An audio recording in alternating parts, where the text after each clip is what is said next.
दोस्तों, आज मैं आपको वट सावित्री व्रत की, सती सावित्री और सत्यवान की प्रचलित पौराणिक कथा सुनाने जा रही हूँ। वट सावित्री का व्रत हमारे हिंदू धर्म में सुहागिन महिलाओं के लिए अत्यधिक महत्वपूर्ण व्रत होता है। इस व्रत को सभी सुहागिन महिलाएं अपने पति की लंबी आयु, सुखी वैवाहिक जीवन, घर में सुख समृद्धि और संपूर्ण सौभाग्य की प्राप्ति की मनोकामना से करती हैं। दोस्तों, दक्षिण भारत में यह व्रत ज्येष्ठ माह की पूर्णिमा के दिन किया जाता है और उत्तर भारत में यह व्रत ज्येष्ठ माह की अमावस्या को किया जाता है। कहा जाता है कि वट वृक्ष के जड़ों में ब्रह्मा, तने में भगवान विष्णु तथा डालियों व पत्तियों में भगवान शिव का निवास होता है। इस व्रत में महिलाएं वट वृक्ष की पूजा करती हैं और सती सावित्री की कथा सुनने व वाचन करने से सौभाग्यवती महिलाओं की अखंड सौभाग्य की कामना पूर्ण होती है। वट सावित्री व्रत की कथा सुनने से पूर्व वट वृक्ष को प्रणाम करें, हाथों में एक पुष्प लें और पूरी भक्ति भावना से श्रद्धा पूर्वक कथा का श्रवण करें। ओम।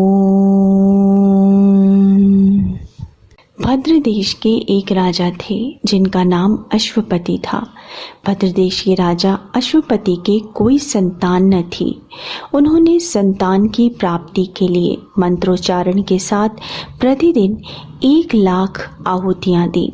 18 वर्ष तक यह क्रम जारी रहा।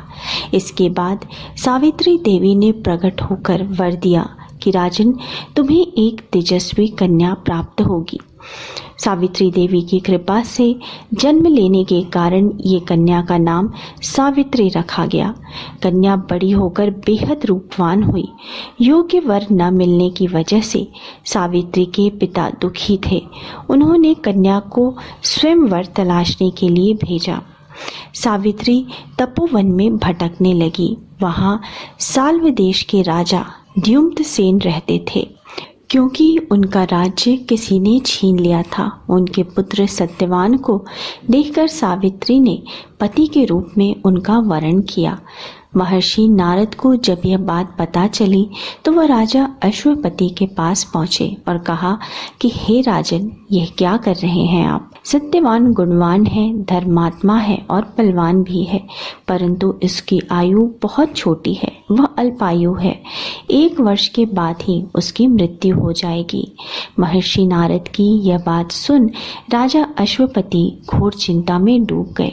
सावित्री ने उनसे कारण पूछा तो राजा ने कहा, पुत्री, तुमने जिस राजकुमार को अपने वर के रूप में चुना है वह अल्पायु है।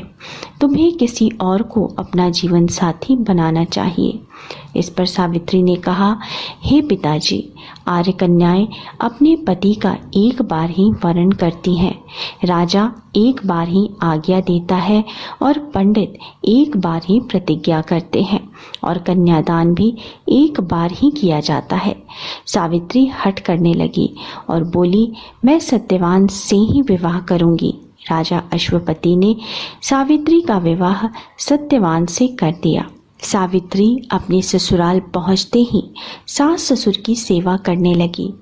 समय बीतता चला गया। नारद मुनि ने सावित्री को पहले ही सत्यवान की मृत्यु के दिन के बारे में बता दिया था। वह दिन जैसे जैसे करीब आने लगा, सावित्री अधीर होने लगी। उसने 3 दिन पहले से ही उपवास शुरू कर दिया। नारद मुनि द्वारा कथित निश्चित तिथि पर पितरों का पूजन किया। हर दिन की तरह सत्यवान उस दिन भी लकड़ी काटने जंगल चले गए। साथ में सावित्री भी गई।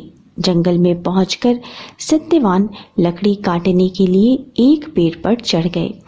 तभी उसके सिर में तेज दर्द होने लगा। दर्द से व्याकुल सत्यवान पेड़ से नीचे उतर आए। सावित्री अपना भविष्य समझ गई। सत्यवान के सिर को गोद में रख सावित्री सत्यवान का सिर सहलाने लगी। तभी वहां यमराज आते दिखे। यमराज अपने साथ सत्यवान को ले जाने लगे। सावित्री भी उनके पीछे पीछे चल पड़ी। यमराज ने सावित्री को समझाने की कोशिश की कि यही विधि का विधान है, लेकिन सावित्री नहीं मानी। सावित्री की निष्ठा और पति परायणता को देख यमराज ने सावित्री से कहा कि हे देवी, तुम धन्य हो, तुम मुझसे कोई भी वरदान मांगो। सावित्री ने कहा, मेरे सास ससुर वनवासी और अंधे हैं, उन्हें आप दिव्य ज्योति प्रदान करें। यमराज ने कहा, ऐसा ही होगा, जाओ अब लौट जाओ। लेकिन सावित्री अपने पति सत्यवान के पीछे पीछे चलती रही। यमराज ने कहा, देवी तुम अब वापस जाओ। सावित्री ने कहा, भगवान, मुझे अपने पति के पीछे पीछे चलने में कोई परेशानी नहीं है, पति के पीछे चलना ही मेरा कर्तव्य है। यह सुनकर यमराज ने सावित्री को एक और वरदान मांगने के लिए कहा। सावित्री बोली, हमारे ससुर का राज्य छिन गया है, उसे पुनः वापस दिला दे। यमराज ने सावित्री को यह वरदान भी दे दिया और कहा, अब तुम लौट जाओ।